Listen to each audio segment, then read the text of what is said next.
যখন বদরের প্রান্তরে গেলাম, চোখ দিয়া জর করে পানি পড়তেছে। কলিজার টুকরা নবী কত কষ্ট করে সেই মদিনা থেকে বদরের প্রান্তরে আসছে, খেয়ে না খেয়ে কত কষ্ট স্বীকার করে দুর্বল 313 জন সাহাবীদেরকে নিয়ে আসছেন।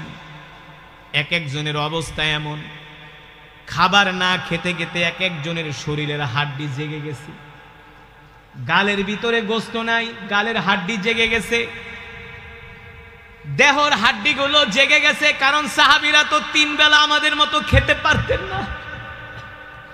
কেউ একটা খেজুর খায়া 2টা খেজুর খেয়ে দিন পার করে দিতেন।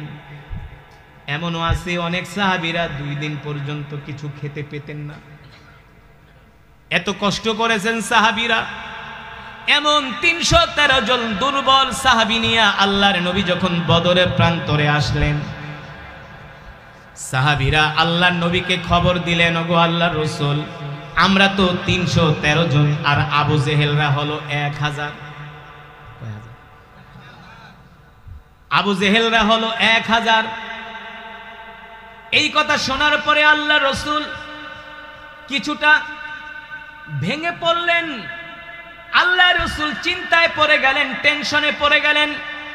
কি করে 313 জন 1000 কাফেরের মোকাবেলা করবে? এটা তো অবশ্যই চিন্তার বিষয় না? আমরা যদি আপনাদেরকে নিয়ে কোনো মিছিলে যাই, কই মিয়া হুজুর পুলিশের মাইর খাইতে যেমন নাকি, হ্যাঁ? আপনাদেরকে কোনো আল্লাহ রাসূলের ইজ্জত রক্ষার জন্য মিছিলে ডাকলে পাওয়া যায় না। পুলিশের মাইর খামো নাকি, মামলা খামো নাকি? অথচ আল্লাহর নবী 313 জন নিয়ে 1000 কাফেরের বিরুদ্ধে লড়াই করার জন্য যাচ্ছেন। একজন সাহাবীও বলে নাই, ওগো নবী আমরা কি পারবো নাকি, আমরা কি হেরে যাব নাকি? এই কথা কোন সাহাবী বলে নাই। আল্লাহর নবী মুহাজিরদের দিকে তাকালেন, আনসারদের দিকে তাকালেন। আনসার সাহাবীদের মাঝে মিকদাদ রাদিয়াল্লাহু তাআলা আনহু দাঁড়ায় গেলেন আর বললেন, ওগো নবী আপনি চিন্তা করবেন না, আমরা সংখ্যায় 313 জন হতে পারি, আপনি টেনশন করবেন না। আপনি বামেও তাকাবেন না, ডানেও তাকাবেন না, পিছনেও তাকাবেন না। আপনি আমাদেরকে 313 জন নিয়ে সামনে আগায় যান। আমরা আপনার ডানে বামে সামনে পিছনে থেকে ওই মক্কার কাফেরদের সাথে আমরা যুদ্ধ করব।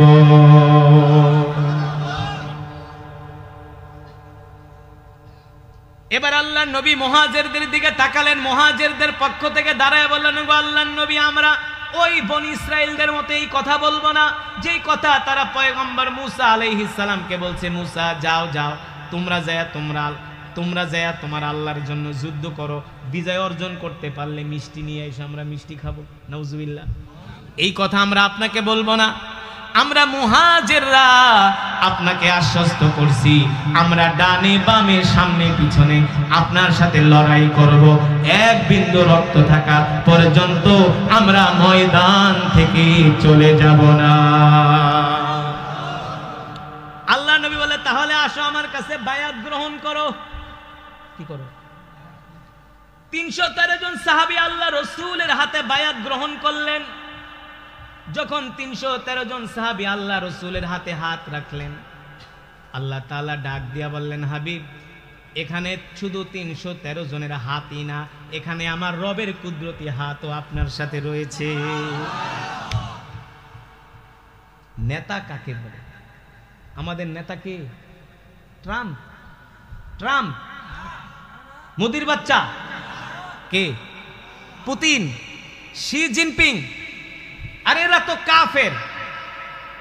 বর্তমানে যারা মুসলমানদের নেতা আছে, সৌদি আরবের বাদশাহ মোহাম্মদ বিন সালমান, এটা হলো নাম্বার 1 মুনাফিক। আর এর দোকান এইসব টাইফাই নেতা দিয়া পৃথিবীর জমিনে ইসলাম কায়েম হবে না, এটি কোনোদিনই সম্ভব না। এগুলো হলো সব তাগুতদের দালাল।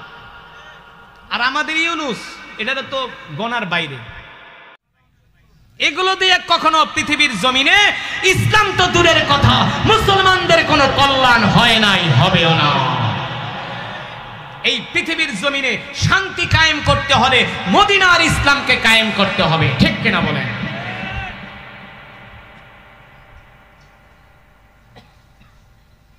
এবার আল্লাহর নবী বদরের প্রান্তরে সাহাবীদেরকে বললেন, সাহাবীর একটা মুসাল্লা দাও। আল্লাহ রাসূলকে একটা মুসাল্লা দেওয়া হলো। আল্লাহর নবী বদরের প্রান্তরে নামাজে দাঁড়ায় গেলেন। 2 রাকাত নামাজ পড়ে একটা লম্বা সেজদা দিলেন।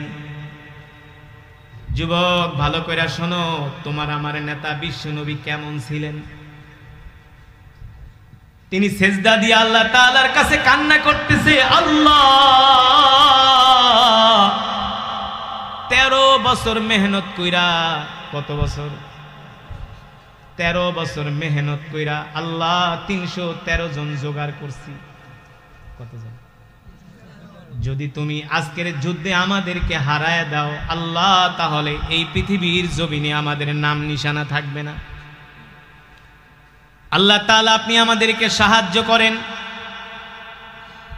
আল্লাহ তাআলা কাফেরদের মোকাবেলায় আমাদেরকে বিজয় দান করেন।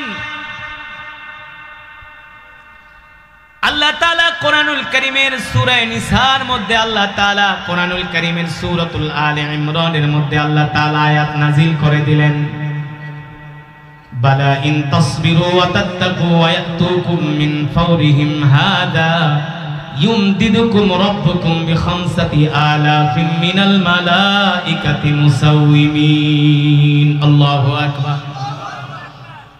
এই কথাটা আপনাদেরকে কেন শুনাইতেছি, এর কারণ আছে, ভালো করে খেয়াল করেন। আল্লাহ রাব্বুল আলামিনের কাছে বিশ্ব নবী যখন দোয়া করলেন, আল্লাহ আপনি আমাদেরকে বেয়াজ্জতি করবেন না, কাফেরদের মোকাবেলায় আমাদেরকে বিজয় দান করেন। যদি আপনি আমাদেরকে বিজয় না দেন, আমরা আমাদের শক্তি দিয়া, সৈন্য দিয়া, অস্ত্র দিয়া কখনো আমরা বিজয় অর্জন করতে পারবো না, একমাত্র আপনার দয়া আর মায়া ছাড়া, রহমত ছাড়া। ঠিক কিনা বলে?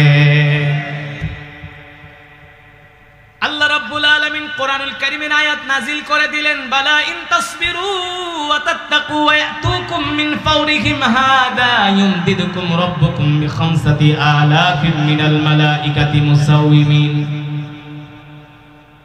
হযরত জিবরাইল আসলেন। কে আসলেন? জিবরাইল এসে বলেন, ওগো আল্লাহর রাসূল, আপনি আপনার সেজদা উঠান, আপনি আপনার মাথা মোবারক উঠান, আপনার দোয়া কবুল হয়ে গেছে। এ যুবক, এখনো যুদ্ধ শুরু হয়েছে? এখনো যুদ্ধ শুরু হয় নাই। জিবরাইল এসে বলে, মাথা উঠান, সেজদা উঠান, আপনার দোয়া কবুল হয়ে গেছে। সুবহানাল্লাহ বলেন। আল্লাহ রাসূল বললেন, ভাই জিবরাইল, দোয়া কবুল হয়েছে মানে? বলে, আসেন আসেন। আল্লাহ রাসূলের হাত মোবারক ধরে জিবরাইল বলে, এই জায়গায় আবু জেহেল মরবে, এই জায়গায় আবু লাহাব মরবে, এই জায়গায় উতবা মরবে, এই জায়গায় সাইবা মরবে। এমন কি নবী, আপনারা যে জায়গাটায় দাঁড়ায় আছেন এই জায়গাটা হলো মরুভূমি, বালু বালু, বালুর ভিতরে যদি মানুষ পাড়া দেয় তাহলে পা গেড়ে যায়, ঘোড়া পাড়া দিলেও পা গেড়ে যায়, গেড়ে গেলে সেই জায়গায় যুদ্ধ করা সুবিধা করা যায়। নবীজি, ওগো আল্লাহর রাসূল, একটু পরেই আল্লাহ তাআলা আসমান থেকে এখানে বৃষ্টি নাজিল করবেন, বৃষ্টি বর্ষণ করবেন। বালুর মধ্যে যদি বৃষ্টি হয় তাহলে বালু কি হয়? কত না শক্ত হয়ে যায়। ঠিক কিনা বলেন? দেখেন আল্লাহ তাআলার রহমত, আল্লাহ তাআলার পক্ষ থেকে সাহায্য কিভাবে আসতেছে। জিবরাইল এসে বলেন, ওগো আল্লাহর নবী, একটু পরেই বৃষ্টি হবে, বৃষ্টি হলে এই জায়গাটা শক্ত হয়ে যাবে, আপনারা যুদ্ধ করে সুবিধা করতে পারবেন। কাফেররা যেখানে আছে সেখানে বৃষ্টি হবে, তার মানে ওরা বেকায়দায় পড়ে যাবে।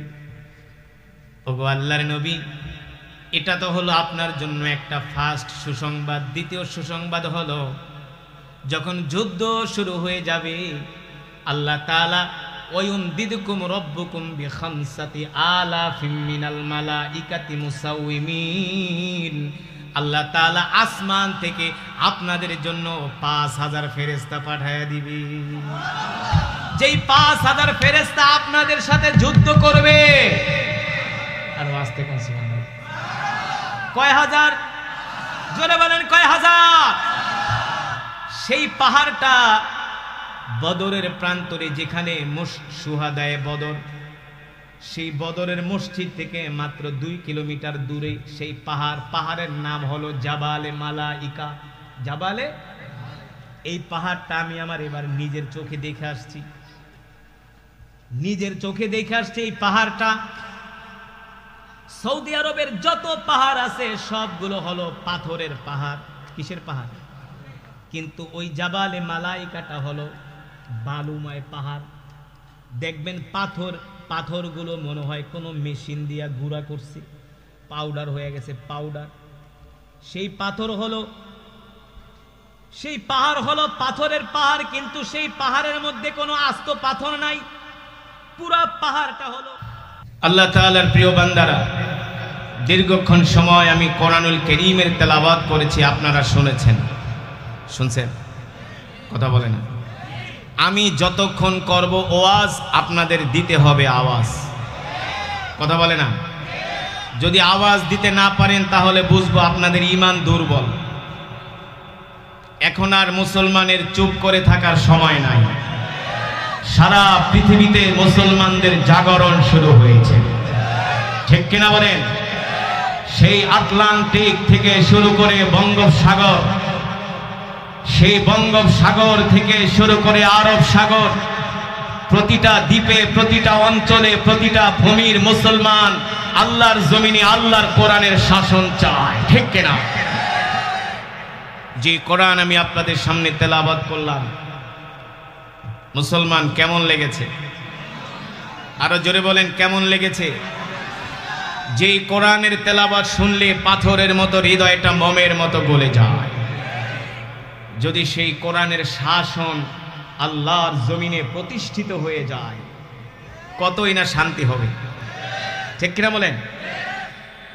এই কোরআন আল্লাহর জবানের কালাম। আল্লাহু আকবার বলেন। এই কোরআন আল্লাহ তাআলার ঐশী বাণী,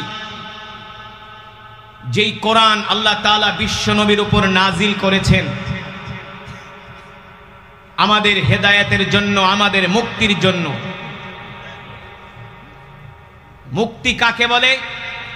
এই কোরআন দিয়া ঝাড়ফুঁক দেওয়াকে মুক্তি বলে না। এই কোরআনের আয়াত দিয়া তাবিজ লেখাকে মুক্তি বলে না। এই কোরআন পড়ে বাবা মারা যাবে, 40 দিন পরে 40 জন ইমাম এনে 10টা গরু জবাই করিয়ে ইউনিয়নের সব মানুষদেরকে তোবারক খাওয়াবে, বাবার নামে খতম পড়বে, এটাকে মুক্তি বলে না, ঠিক কিনা বলে?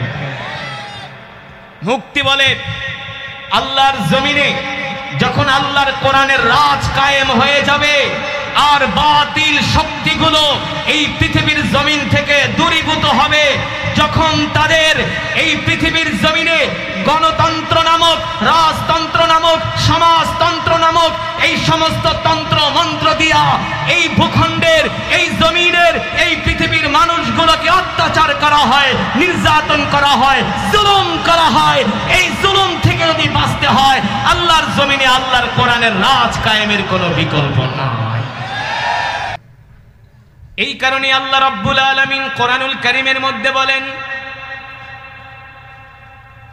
وَنُنَزِّلُ مِنَ الْقُرْآنِ مَا هُوَ شِفَاءٌ وَرَحْمَةٌ لِّلْمُؤْمِنِينَ وَلَا يَزِيدُ الظَّالِمِينَ إِلَّا خَسَارًا। আল্লাহ রাব্বুল আলামিন বলেন, নবী, আল্লাহ রাব্বুল আলামিন বলেন, নবী, আমি আল্লাহ তাআলা আপনার উপর যে কোরআন নাজিল করেছি, এই কোরআন আমি মুমিনের মুক্তির জন্য নাজিল করেছি। আল্লাহু আকবার। ও মুসলমান ও যুবক, আল্লাহ তাআলা তোমাকে আমাকে দুনিয়ার জমিনে পাঠিয়েছেন, এমনি এমনি পাঠান নাই। আল্লাহ তাআলা তোমাকে আমাকে দুনিয়ার জমিনে দায়িত্ব দিয়া পাঠিয়েছেন। কি দিয়া? প্রত্যেকটা মানুষের কাঁধে দায়িত্ব দেওয়া হয়েছে। কুল্লুকুম রাঈন ওয়া কুল্লুকুম মাসউলুন আন রাইয়াতিহি। আল্লাহ রাসূলের হাদিস, আল্লাহর নবী বলেন, প্রত্যেকটা মানুষকে দায়িত্ব দিয়া দুনিয়ার জমিনে আল্লাহ তাআলা পাঠিয়েছেন। আর হাসরের ময়দানে প্রত্যেকটা মানুষকে ধরা হবে, তুমি তোমার দায়িত্ব পালন করছো কিনা। সেই দায়িত্ব হলো আল্লাহর জমিনে আল্লাহর দ্বীন কোরআনের রাজ কায়েম করতে হবে, ঠিক কিনা বলেন? কোরআনের সমাজ কায়েম করতে হবে। আল্লাহু আকবার। পৃথিবীর দামি কিতাব, শ্রেষ্ঠ কিতাব, যেই কোরআনের তেলাওয়াত শুনলে পাথরের মতো হৃদয়টা মোমের মতো গলে যায়, কথা বলে না? যেই কোরআনের তেলাওয়াত শুনে ওমরের মতো কাট্টা কাফের, ওমর ইবনুল খাত্তাবের ছেলে ওমরের মতো কাট্টা কাফের, যেই ওমরের চোখের ইশারায় মক্কার মানুষগুলোর কলিজার মধ্যে কম্পন সৃষ্টি হতো, ঠিক কিনা বলেন? যেই ওমরের মতো সাহসী নেতাকে দেখলে মক্কার মানুষগুলো থর থর করে কাঁপত, ওই ওমর আল্লাহর নবীর জবানে কোরআন শুনে ওমর কালেমা পড়ে মুসলমান হয়ে গিয়েছে, ঠিক কিনা বলে? আল্লাহ তাআলা পৃথিবীর জমিনে এই কারণেই নবীকে পাঠিয়েছেন। সেই জাহেলিয়াতের যুগে আল্লাহ তাআলা কোরআনুল কারীমের মধ্যে বলছেন, লাকাদ জাআকুম রাসূলুম মিন আনফুসিকুম আজিজুন আলাইহি মা আনিতুম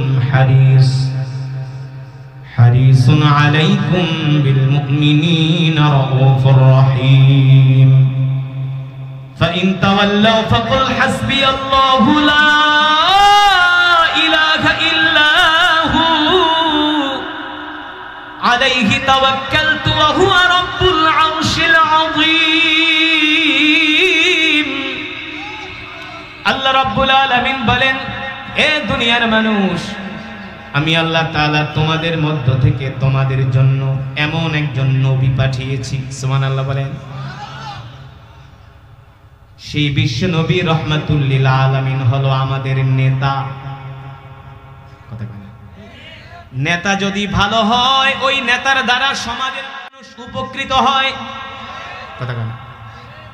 যতক্ষণ বয়ান চলবে কেউ উঠাউঠি করবে না, এদিক সেদিক তাকাবেন না, অল্প সময় মনোযোগ দিয়ে বয়ান শুনতে পারবেন, সেই ইমানের পাওয়ার আছে। আপনারা কোনো মেনমেনানি পেনপানি বক্তা দাওয়াত দেন না, দিছেন? বক্তা যে তেলাওয়াত করছে, বয়ান করতেছে, বক্তার স্পিরিট বোঝেন তো? বক্তার যদি স্পিরিট থাকে তাহলে শ্রোতারও থাকতে হবে, কথা না? তার মানে যতক্ষণ বয়ান চলবে ততক্ষণ ময়দান কাঁপবে। রাজি আছেন? আমরা শেষ মোনাজাত করে কে কে বাড়িতে যেতে রাজি আছি? হাত উঠে আল্লাহকে দেখাই। হাত সোজা করেন, হাত সোজা করেন। যারা হাত উঠায় না তারা মুনাফিক, এদের মতলব ভালো না। জোরে ডাক দেন ইয়া আল্লাহ, আরো জোরে ডাক দেন ইয়া আল্লাহ। মিয়া যেমনি আল্লাহর নাম ডাক দেন, আশেপাশের মহিলারা বলবে যে এখানে কিছু মহিলা বসে আছে। পুরুষের আওয়াজ এমন হয় না। ঝগড়া করার সময় তো মহিলাগুলোকে ঠিকই করতে পারেন, তাহলে এখন গলার আওয়াজ এত কম কেন? জোরে ডাক দেন ইয়া আল্লাহ। মাশাআল্লাহ। কিছুটা আমি হাত নামাই নে, আর একেবারে দুর্বল হয়ে গেছে। আর আমি তো হাত নামাই নে। হাত উঠান, সোজা করেন, বলেন আল্লাহ আমাদের গুনাহগুলো মাফ করে দেন, শেষ মোনাজাত দিয়ে যাওয়ার তৌফিক দেন। বলি আমিন। হাত নামান। শেষ মোনাজাত দিয়ে যাবেন তো না এর আগে ওইটা যাবেন? এখন কিন্তু শয়তানে ডাকবো। দোস্ত, আজকের আবহাওয়াটা ভালোই আছে, কোরআন তেলাওয়াত যা শুনছো সওয়াব কামায় ফেলাইছো, এখন বাইরে আহো, দুইটা বিড়ি টান দাও, শরীরটা গরম করো। শয়তান বলবে কি বলবে না? কিন্তু আমরা কি শয়তানের ফাঁদে পা দিব? যে উঠবো বোঝা যায় শয়তানের ফাঁদে পড়ে গেছে, ঠিক কিনা? তাহলে আমরা জমে জমে শেষ মোনাজাত দিয়ে যাবো তো ইনশাআল্লাহ। আল্লাহ তাআলা কবুল করুন বলি আমি। আপনারা এই যে বৃষ্টির মধ্যে আসছেন, কত কাদা ঠাদা পাড়ায়া এই যে ঠান্ডা জায়গায় বসে আছেন, আল্লাহ তাআলা দেখতেছেন না? মনে করছেন কি আল্লাহ তাআলা আপনাদেরকে খালি হাতে ফিরিয়ে দিবে? প্রশ্নই আসে না। আমার দিল বলে আজকে মাহফিলে যারা আসছেন সবাইকে আল্লাহ তাআলা কবুল করে নিয়েছে। কারণ আপনাদের ইমানের পাওয়ার না থাকলে আজকে এই ঠান্ডা বৃষ্টির ভিতরে বাড়িতে আসতে মাহফিলে আসতেন না, বাড়িতে বৈশা বৈশা আরাম করতেন। যেহেতু চলেই আসছেন, আল্লাহ তাআলা নিয়েই আসছে, তাহলে আমরা মোনাজাত দিব চোখের পানি ফেলে। আমাদের আত্মীয় স্বজন, মা বাবা, গাজা ফিলিস্তিনের মুসলমানদের জন্য আমরা দোয়া করব ইনশাআল্লাহ। তবে আজকের বয়ান শুনলে আপনাদের ইমানের পাওয়ার বাড়বে। সন্দেহ আছে কোনো? আল্লাহ তাআলা কবুল করুন। যেই কথা বলতেছিলাম, আল্লাহ রাব্বুল আলামিন বলেন, এ দুনিয়ার মানুষ, আমি আল্লাহ তাআলা তোমাদের মধ্য থেকে তোমাদের জন্য এমন একজন রাসূল পাঠিয়েছি, এমন একজন নবী পাঠিয়েছি। সেই নবী হলো ওয়ামা আরসালনাকা ইল্লা রাহমাতাল লিল আলামিন। সেই নবী হলো তোমাদের জন্য রহমত, তোমাদের জন্য বরকত। আল্লাহ তাআলা অন্য আয়াতে বলেন, আমি আল্লাহ তাআলা তোমাদের মধ্য থেকে তোমাদের জন্য যেই রাসূল পাঠিয়েছি, এই রাসূল তোমাদেরকে এত ভালোবাসে, এত তোমাদেরকে মায়া করেন। আজিজুন আলাইহি মা আনিতুম হারিসুন আলাইকুম বিল মুমিনিনা রাউফুর রহিম। আল্লাহ রাব্বুল আলামিন বলে, এ দুনিয়ার মানুষ, তোমাদের নবী তোমাদেরকে এত ভালোবাসে, যদি তোমরা কষ্ট পাও তোমাদের নবীও কষ্ট পায়। তাফসীর ইবনে কাসীরের মধ্যে আসছে কেমন কষ্ট পায় নবী।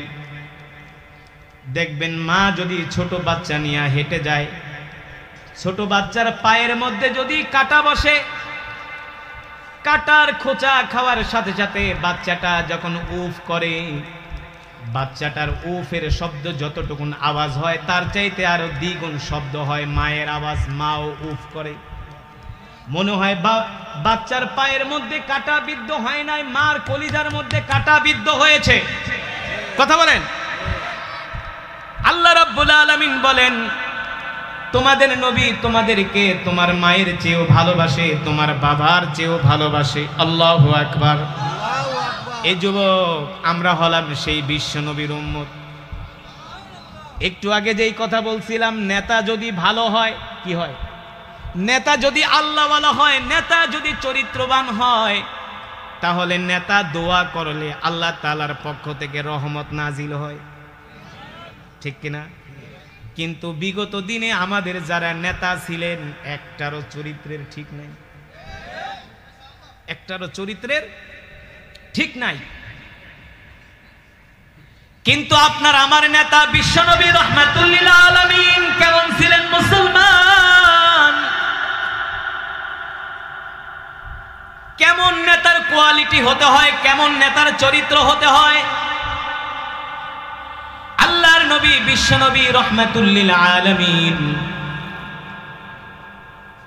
৩১৩ জন সাহাবী নিয়ে বদরের প্রান্তরে গেলেন। ১,০০০ কাফেরের বিরুদ্ধে লড়াই করার জন্য, ১,০০০ কাফেরের বিরুদ্ধে লড়াই করার জন্য আপনার আমার নেতা বিশ্বনবী গেলেন বদরের প্রান্তরে যুদ্ধ করার জন্য। যখন বদরের প্রান্তরে আল্লাহ রাসূল গেলেন, আবু জেহেলরা গোয়েন্দা পাঠালো, যাও যাও দেখো মুহাম্মদের সৈন্যবাহিনীর কি অবস্থা। গোয়েন্দারা এসে আবু জেহেলকে রিপোর্ট দিল। আবু জেহেল শোনেন, মুহাম্মদ মাত্র ৩১৩ জন দুর্বল মানুষ নিয়ে সেই মদিনা থেকে বদরের প্রান্ত হলো প্রায় ২০০ কিলোমিটার। এই ২০০ কিলোমিটার সাহাবীরা পায়ে হেঁটে, ঘোড়ার পিঠে চড়ে, উটের পিঠে চড়ে উত্তপ্ত মরুভূমি পার হইয়া মদিনা থেকে বদরের প্রান্তরে আসছেন। যারা সৌদি আরবে গেছেন তারা দেখছেন গরম কত প্রকার, কি কি না, কলিজা শুকায় যায়। সাহাবীদের প্রতি আমাদের ভালোবাসা নাই, নবীর প্রতি আমাদের মহব্বত নাই। যদি থাকতো, সৌদি আরবের এই গরম দেখা নবীর মহব্বতে কান্না করতে করতে বেহুশ হয়ে যাইত, ঠিক কিনা বলেন? যখন বদরের প্রান্তরে গেলাম, চোখ দিয়া জর জর করে পানি পড়তেছে। কলিজার টুকরা নবী কত কষ্ট করে সেই মদিনা থেকে বদরের প্রান্তরে আসছে, খেয়ে না খেয়ে কত কষ্ট স্বীকার করে দুর্বল ৩১৩ জন সাহাবীদেরকে নিয়ে আসছেন। এক একজনের অবস্থা এমন, খাবার না খেতে খেতে এক একজনের শরীরের হাড্ডি জেগে গেছে। গালের ভিতরে গোস্ত নাই, গালের হাড্ডি জেগে গেছে, দেহর হাড্ডিগুলো জেগে গেছে। কারণ সাহাবীরা তো ৩ বেলা আমাদের মতো খেতে পারতেন না। কেউ একটা খেজুর খায়া দুইটা খেজুর খেয়ে দিন পার করে দিতেন। এমনও আছে অনেক সাহাবীরা 2 দিন পর্যন্ত কিছু খেতে পেতেন না, এত কষ্ট করেছেন সাহাবীরা। এমন 313 জন দুর্বল সাহাবী নিয়ে আল্লাহর নবী যখন বদরের প্রান্তরে আসলেন, সাহাবীরা আল্লাহর নবীকে খবর দিলেন, ওগো আল্লাহর রাসূল, আমরা তো 313 জন, আর আবু জেহেলরা হলো 1000। আবু জেহেলরা হলো 1000। এই কথা শোনার পরে আল্লাহর রাসূল কিছুটা ভেঙে পড়লেন। আল্লাহর রাসূল চিন্তায় পড়ে গেলেন, টেনশনে পড়ে গেলেন। কি করে 313 জন 1000 কাফেরের মোকাবেলা করবে? এটা তো অবশ্যই চিন্তার বিষয় না? আমরা যদি আপনাদেরকে নিয়ে কোনো মিছিলে যাই, কই মিয়া হুজুর পুলিশের মাইর খাইতে যাবো নাকি? হ্যাঁ, আপনাদেরকে কোনো আল্লাহ রসুলের ইজ্জত রক্ষার জন্য মিছিলে ডাকলে পাওয়া যায় না। পুলিশের মাইর খামো নাকি, মামলা খামো নাকি? অথচ আল্লাহর নবী 313 জন নিয়ে 1000 কাফেরের বিরুদ্ধে লড়াই করার জন্য যাচ্ছেন। একজন সাহাবীও বলে নাই, ওগো নবী আমরা কি পারবো নাকি, আমরা কি হেরে যাব নাকি? এই কথা কোন সাহাবী বলে নাই। আল্লাহর নবী মুহাজিরদের দিকে তাকালেন, আনসারদের দিকে তাকালেন। আনসার সাহাবীদের মাঝে মিকদাদ রাদিয়াল্লাহু তাআলা আনহু দাঁড়ায় গেলেন আর বললেন, ওগো নবী আপনি চিন্তা করবেন না, আমরা সংখ্যায় 313 জন হতে পারি, আপনি টেনশন করবেন না। আপনি বামেও তাকাবেন না, ডানেও তাকাবেন না, পিছনেও তাকাবেন না। আপনি আমাদেরকে 313 জন নিয়ে সামনে আগায় যান, আমরা আপনার ডানে বামে সামনে পিছনে থেকে ওই মক্কার কাফেরদের সাথে আমরা যুদ্ধ করব।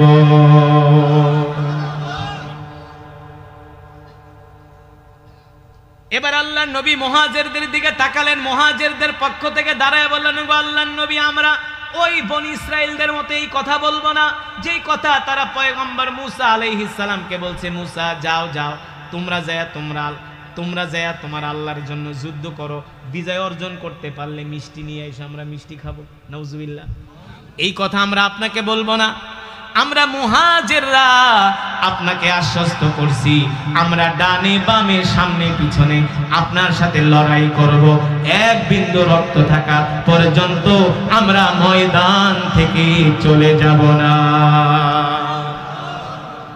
আল্লাহ নবী বলে, তাহলে আসো আমার কাছে বায়াত গ্রহণ করো।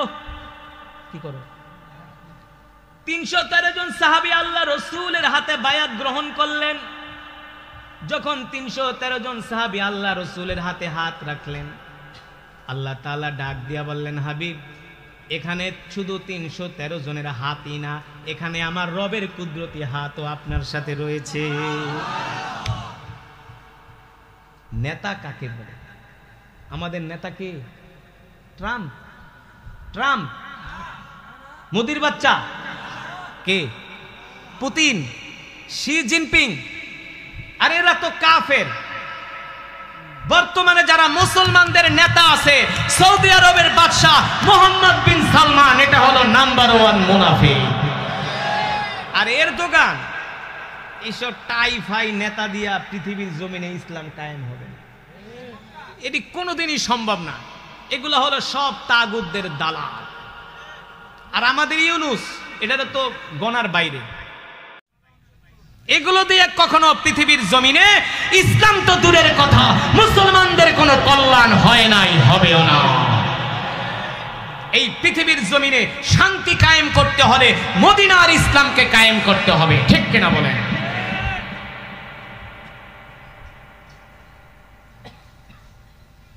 এবার আল্লাহর নবী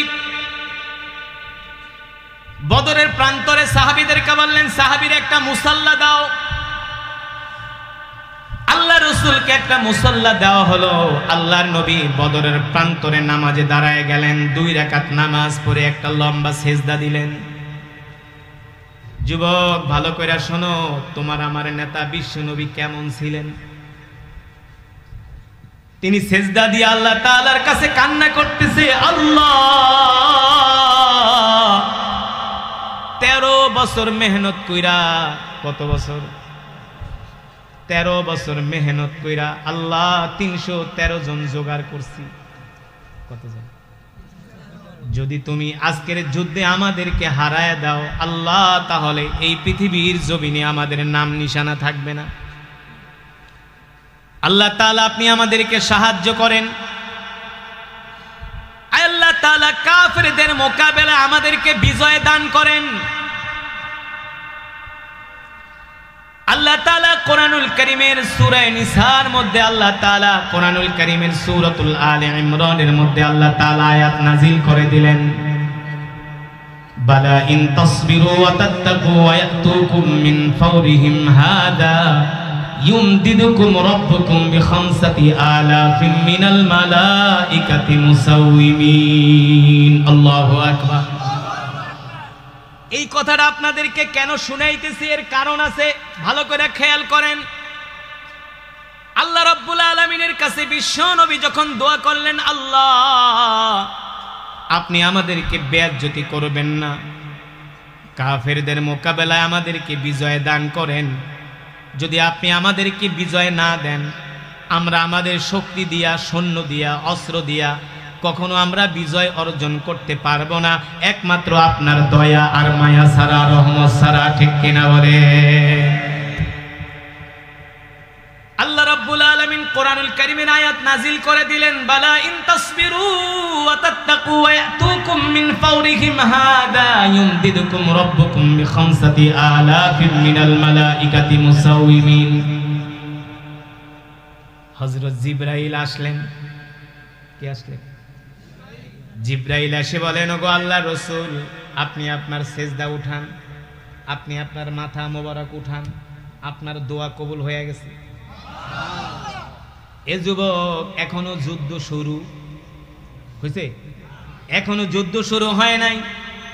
জিবরাইল এসে বলে, মাথা উঠান, সেজদা উঠান, আপনার দোয়া কবুল হয়ে গেছে। সুবহানাল্লাহ বলেন। আল্লাহ রাসূল বললেন, ভাই জিবরাইল, দোয়া কবুল হয়েছে মানে? বলে, আসেন আসেন। আল্লাহ রাসূলের হাত মোবারক ধইরা জিবরাইল বলে, এই জায়গায় আবু জেহেল মরবে, এই জায়গায় আবু লাহাব মরবে, এই জায়গায় উতবা মরবে, এই জায়গায় সাইবা মরবে।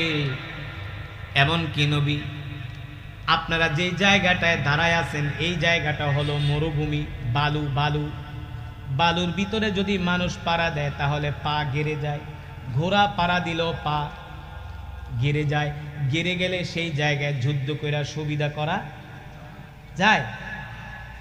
নবীজি, ওগো আল্লাহর রাসূল, একটু পরেই আল্লাহ তাআলা আসমান থেকে এখানে বৃষ্টি নাজিল করবেন, বৃষ্টি বর্ষণ করবেন। বালুর মধ্যে যদি বৃষ্টি হয় তাহলে বালু কি হয়? কত না শক্ত হয়ে যায়। ঠিক কিনা বলেন? দেখেন আল্লাহ তাআলার রহমত, আল্লাহ তাআলার পক্ষ থেকে সাহায্য কিভাবে আসতেছে। জিবরাইল এসে বলেন, ওগো আল্লাহর নবী, একটু পরেই বৃষ্টি হবে, বৃষ্টি হলে এই জায়গাটা শক্ত হয়ে যাবে, আপনারা যুদ্ধ করে সুবিধা করতে পারবেন। কাফেররা যেখানে আছে সেখানে বৃষ্টি হবে, তার মানে ওরা বেকায়দায় পড়ে যাবে। ওগো আল্লাহর নবী, এটা তো হলো আপনার জন্য একটা ফার্স্ট সুসংবাদ। দ্বিতীয় সুসংবাদ হলো, যখন যুদ্ধ শুরু হয়ে যাবে আল্লাহ তাআলা ওয়ুমদিদুকুম রাব্বুকুম বিখামসাতি আলাফিন মিনাল মালাইকাতি মুসাউইমিন, আল্লাহ তাআলা আসমান থেকে আপনাদের জন্য 5000 ফেরেশতা পাঠায়া দিবে। যেই 5000 ফেরেশতা আপনাদের সাথে যুদ্ধ করবে। আর আস্তে কোন সুবহানাল্লাহ, কয় হাজার? জোরে বলেন, কয় হাজার? সেই পাহাড়টা বদরের প্রান্তরে, যেখানে শুহাদায়ে বদর, সেই বদরের মসজিদ থেকে মাত্র 2 কিলোমিটার দূরে সেই পাহাড়, পাহাড়ের নাম হলো জাবালে মালাইকা। জাবালে, এই পাহাড়টা আমি আমার এবার নিজের চোখে দেখে আসছি, নিজের চোখে দেখে আসছি। এই পাহাড়টা, সৌদি আরবের যত পাহাড় আছে সবগুলো হলো পাথরের পাহাড়। কিসের পাহাড়? কিন্তু ওই জাবালে মালাইকাটা হলো বালুময় পাহাড়। দেখবেন পাথরগুলো মনে হয় কোনো মেশিন দিয়া গুঁড়া করছে, পাউডার হয়ে গেছে, পাউডার। সেই পাথর হলো সেই পাহাড় হলো পাথরের পাহাড়, কিন্তু সেই পাহাড়ের মধ্যে কোনো আস্ত পাথর নাই, পুরা পাহাড়টা হলো। আমার গোয়েন্দা কই? এখন পাখিরা তাকায় দেখে হুদ হুদ নাই। পয়গম্বর জিজ্ঞেস করে, এই আমার গোয়েন্দা হুদ হুদ কই? কয় নাই। কয় নাই মানে সে অনুপস্থিত? বলে হ্যাঁ। তাইলে হুদ হুদ রে পাইলে আজকে এমন শাস্তি দিমু, ওরে একেবারে জবাই করে ফেলামু। আমি মিটিংয়ে বসছি, ওই মিটিংয়ে নাই, দেখে নাই কোথাও হুদ হুদ নাই। একটু পরে হঠাৎ করে হুদ হুদ পাখি উড়ে আসছে। পয়গম্বর জিজ্ঞেস করছে, এই তুমি কোথায় গেছিলা? কয় বাদশা, দারুণ একটা খবর নিয়ে আইছি। কি খবর? আপনার এই রাজ্য থেকে হাজার হাজার কিলোমিটার দূরে একটা জনবসতি, একটা অঞ্চল আছে যার নাম হলো সাবা। কি? সেখানে একজন মহিলা, সেই দেশের রাজা, আর তারা সূর্যকে সেজদা করে, সূর্যের কাছে মাথা ঝুঁকায়। এই জিনিসটা দেখে আমার খুব কষ্ট লাগছে, যে যিনি সূর্য সৃষ্টি করলো তার কদমে মাথা না দিয়া তারা সূর্যের সামনে মাথা নত করে। আমি এই খবরটা আপনার কাছে নিয়ে আসছি, আপনি ওই অঞ্চলে হামলা করেন, ওইটা বিজয় করেন, ওদেরকে মুসলমান বানান। এই হুদহুদ পাখি গোয়েন্দা নজরদারি করত, সেকেন্ডের ভিতরে হাজার হাজার কিলোমিটার দূরে চলে যেত, সেখান থেকে খবর সংগ্রহ করে আইনা সুলাইমান আলাইহিস সালামের কাছে পৌঁছায়া দিত। বর্তমানে আমেরিকা, ইসরায়েল যে গোয়েন্দা নজরদারি ড্রোন বানায়, এগুলা হুদহুদ পাখি থেকে, তারা কোরআন থেকে রিসার্চ করে গবেষণা করে। আর আজকে আমরা সেই কোরআন রিসার্চ গবেষণা তো দূরের কথা, আমাদের কলেজ ইউনিভার্সিটির ছাত্ররা এখন আছে গাজার পোটলা নিয়ে। কি নিয়া? গাজার পোটলা নিয়ে থাকে, তারা ফেন্সিডিল নিয়ে থাকে, নেশা নিয়ে থাকে। আমাদের এলাকার ছোট ছোট স্কুলের 6-7 ছেলেরা এখন সিগারেট খায়। মিথ্যা? মিথ্যা বলছি? 6-7 পরে ওপেনলি তারা সিগারেট খায়। মুরব্বীদেরকে দেখা তারা সম্মান করে না, শ্রদ্ধা করে না। আমাদের সমাজ এত নষ্ট হয়ে গেছে, অথচ আগে আরো 20-30 বছর আগে সিগারেট তো দূরের কথা, মুরব্বীরা যে রাস্তা দিয়ে হাইটা যাইতো, যুবকরা তাদেরকে দেখলে রাস্তার পিছনে যায় দাঁড়াইতো, দোকানের পিছে যায় দাঁড়াইতো। আর এখন মুরব্বীদের সামনে বিড়ি টানে, যদি কয় বিড়ি টানোসকে, কয় আপনার বাপের টাকা দিয়ে খাই। কথা বলেন, সত্য নাকি মিথ্যা? আজকে সমাজের এই অধপতন হওয়ার একমাত্র মূল কারণ হলো আমরা আল্লাহর কোরআন থেকে দূরে সরে গেছি। মাওলানা আব্দুল হামিদ খান ভাসানী, তিনি একজন নেতাই ছিলেন না, তিনি ছিলেন একজন আলেম। কি ছিলেন? তাও কি তিনি ছিলেন দেওবন্দি আলেম। দেওবন্দি আলেম।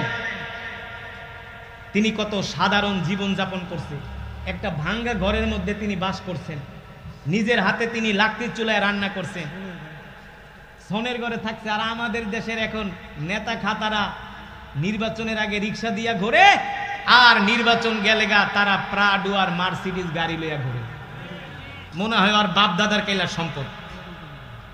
এই যে নির্বাচন আসতেছে, আইসা দেখবেন আপনাদের পায়ে ধরবো, বাপ কইব, ভাই কইব, এটা কইব, সেটা কইব। নির্বাচন গেলে গা আর ছাই দিয়েও ধরতে পারবেন না। বাস্তব নাকি অবাস্তব?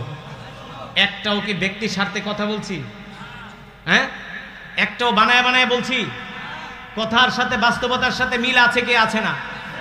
তাহলে এই যে আমাদের সমাজ নষ্ট হয়ে যাচ্ছে, সমাজকে যদি পরিবর্তন করতে হয় আল্লাহর কোরআন দিয়া, রাসূলের সুন্নাহ দিয়া এই সমাজকে পরিবর্তন করতে হবে, ঠিক কিনা বলে? এই সমাজকে যদি পরিবর্তন করতে হয় আল্লাহ রসুলকে ভালোবাসতে হবে, আল্লাহ রসুলের চরিত্রে চরিত্রবান হতে হবে, আল্লাহ রসুলের আদর্শে আদর্শবান হতে হবে। আল্লাহ রাব্বুল আলামিন সেই কথাই কোরআনুল কারীমের মধ্যে বলছেন, লাকাদ কানা লাকুম ফি রাসূলিল্লাহি উসওয়াতুন হাসানা। আমি আল্লাহ তোমাদের জন্য যেই রাসূল, যেই নবী পাঠিয়েছি, এই নবীর মধ্যেই রয়েছে তোমাদের জন্য উত্তম আদর্শ, উত্তম চরিত্র, ঠিক কিনা বলেন? ও যুবক মুসলমান মা বোনেরা, আপনাদের হাতে ধরি মা বোনেরা, ভালো করে শুনে রাখেন। আমাদের সন্তানগুলোকে যদি আল্লাহওয়ালা বানাইতে হয়, সোনার সন্তান, সুসন্তান বানাইতে হয়, তাহলে আল্লাহর কোরআন তাদেরকে শিক্ষা দিতে হবে, আল্লাহ রসুলের সুন্নাহ শিক্ষা দিতে হবে। যদি আমরা আমাদের সন্তানদেরকে কোরআন না শিখাই, দ্বীন না শিখাই, ইসলাম না শিখাই, কিছুদিন পরে এই সন্তানরাই আমাদের গলার মধ্যে ছুরি ধরবে, আমাদেরকে আঘাত করবে আর বলবে নেশা খাওয়ার জন্য টাকা দাও, নেশা খাওয়ার জন্য টাকা দাও। আজকে অনেক ছেলেরা বাবার গায়ে হাত দেয়, মায়ের গায়ে হাত দেয় নেশার জন্য, নেশার টাকার জন্য। অনেক সন্তান আছে বাবারে আইসাকে আমারে মোটর সাইকেল কিনা দাও, বাইক কিনা দাও। বাপে কয় তোর আমি বাইক কিনা দিব না। কয় তাই জন্ম দিছো কেন? কথা বলেন। দিছে বাইক কিনা, বাইক কিনার এক সপ্তাহ পরে, এক সপ্তাহের মাথায় টাঙ্গাইল হাইওয়ে বাইক চালাইতে যায় আর ট্রাকের লাগে ধাক্কা খায়া হাইওয়ে সড়কের মধ্যে ভেটকায় পড়ে রয়েছে। পরে যায় দেখে টাঙ্গাইল মেডিকেল কলেজে পাও দুইটা ভেঙে গেছে। বাস্তব নাকি অবাস্তব? বাস্তব নাকি অবাস্তব? কোন মাদ্রাসার ছাত্র কোনদিন মাকে বলে না আমারে টাকা দাও, নাইলে তোমাদের সাথে কথা বলবো না, তোমাদের সাথে খারাপ আচরণ করব। কোন মাদ্রাসার ছাত্র মাকে কষ্ট দেয় না, বাবাকে কষ্ট দেয় না। আমরা যখন মাদ্রাসা থেকে বাড়িতে যাইতাম, আমাদের ওস্তাদরা শিখাইয়া দিত বাড়িতে যাইয়া মার কাপড় ধুইয়া দিবা। আমাদের ওস্তাদরা শিখাই দিত বাড়িতে যে মায়ের কাপড় ধুইয়া দিবা, বাবার লুঙ্গি ধুইয়া দিবা, বাবার সাথে কাজে হেল্প করবা। বাবা যে গরু ঘাস কাটে, বাবার সাথে গরুর ঘাস কাটবা, বাবার বোঝা আগায় দিবা। যেই দিন মাদ্রাসা থেকে বাড়ি থেকে মাদ্রাসা যাইতাম, বাবার দিকে তাকাইতাম আর কান্না করতাম, যাবো মাদ্রাসায় যাইতাছি, তুমি একা একা কত কষ্ট করে কাজ করবা। আব্বু কানতো, আমরাও কানতাম। আর বর্তমানে মা বাবা কষ্ট করে বাড়ির থেকে পয়সা পাঠায়, ছেলে জাহাঙ্গীরনগরে পড়ে, ওই পয়সা দিয়া বান্ধবী লইয়া ঘুরে। বাস্তব? মিথ্যা বলছি? মিথ্যা বলছি? ভালো আছে কারা? ভালো আছে ওই ছাত্ররাই ভালো, ইউনিভার্সিটির যারা 5 ওয়াক্ত নামাজ পড়ে, আলেমদের সাথে সম্পর্ক আছে, দাওয়াত ও তাবলীগের সাথে সম্পর্ক আছে। এছাড়া যা আছে সব সন্ত্রাস, পড়ালেখা নাই, চাঁদাবাজি, মাস্তানি, হলে হলে রাজনীতি, মারামারি, কাটাকাটি। এই কারণে বলি ভাই, আপনি আপনার সন্তানকে যদি সুসন্তান বানাইতে চান, আগে মাদ্রাসায় পড়ান, আগে কোরআন শিখান, দ্বীন শিখান, তারপরে আপনি আপনার সন্তানকে স্কুলে পড়ান, কলেজে পড়ান, ইউনিভার্সিটিতে পড়ান, ডাক্তার বানান, ইঞ্জিনিয়ার বানান, ডিসি বানান, ওসি বানান, এসপি বানান, মন্ত্রী বানান, আমাদের কোনো আফসোস নাই। কিন্তু আগে সন্তানটাকে দ্বীন শিখান। কি শিখান? সেই দ্বীন শিখানোর ফ্যাক্টরি হলো মাদ্রাসা। দ্বীন শিখানোর ফ্যাক্টরি কোনটা? এই মাদ্রাসাগুলো যদি না থাকে, কারি আসাদের মতো কারি সাহেবদের কণ্ঠে কোরআন শুনতে পারবেন? মাদ্রাসা না থাকলে কারি সাহেব তৈরি হবে, হাফেজ তৈরি হবে, আলেম তৈরি হবে? আলেম তৈরি হবে না, হাফেজ তৈরি হবে না। এই সমাজের মানুষগুলো বেঈমান হয়ে যাবে, মুনাফিক হয়ে যাবে। তারা হারামকে হালাল মনে করবে, হালালকে হারাম মনে করবে। সমাজে জিনা ব্যভিচার বেড়ে যাবে। এই কারণে মাদ্রাসার দরকার আছে কি আছে না? জোরে বলেন, আছে কি আছে না? আজকে মুশুরিয়াল মদিনাতুল উলুম নুরানিয়া হাফিজিয়া মাদ্রাসার উদ্যোগে মাহফিল। এই মাদ্রাসার ছাত্ররা উঠাউঠি করবেন না, বসেন, একজন উঠবেন না, মোনাজাত দিয়া বাড়িতে যাবেন, ওয়াদা করছেন। আর 5 থেকে 7 মিনিটের ভিতরে মোনাজাত হবে। আমি বসছি, বসার কথা ছিল 9:30, 10টায় বসছি, 11:30, 1.5 ঘন্টায় বয়ান শেষ, একেবারে কাটায় কাটায়। যখন দাওয়াত নিছি তখনই বলে দিছি 1.25 ঘন্টা, সর্বোচ্চ 1.5 ঘন্টা। তো আমার 1.5 ঘন্টা হইতে বাকি আছে হইল আর মাত্র 6 মিনিট। কিন্তু আমি যদি মাদ্রাসার ছাত্রের স্বার্থে 5টা মিনিট সময় বেশি নেই, আপনাদের কোনো আফসোস আছে? কোনো অভিযোগ আছে? তাহলে একটু বসতে পারবেন তো? ওটাউটি করেন না, বসেন। যেই মাদ্রাসার উদ্যোগে মাহফিল, দেখেন যেটা বললাম, মসজিদে জুমার নামাজের মুসল্লির অভাব নাই, কিন্তু ফজরের নামাজে মুসল্লি মনে হয় 10 জনও হয় না। অথচ এই মুশুরিয়া আল মদিনাতুল উলুম হাফিজিয়া মাদ্রাসা ছাত্ররা ভোর 3টা 3:30 বাজে ঘুম থেকে উঠা তারা কোরআন পড়ে। তাদের কোরআন তেলাওয়াতের কারণে আপনাদের সমাজের ভিতরে বরকত আসে। কি আসে? বরকত আসে, রহমত আসে।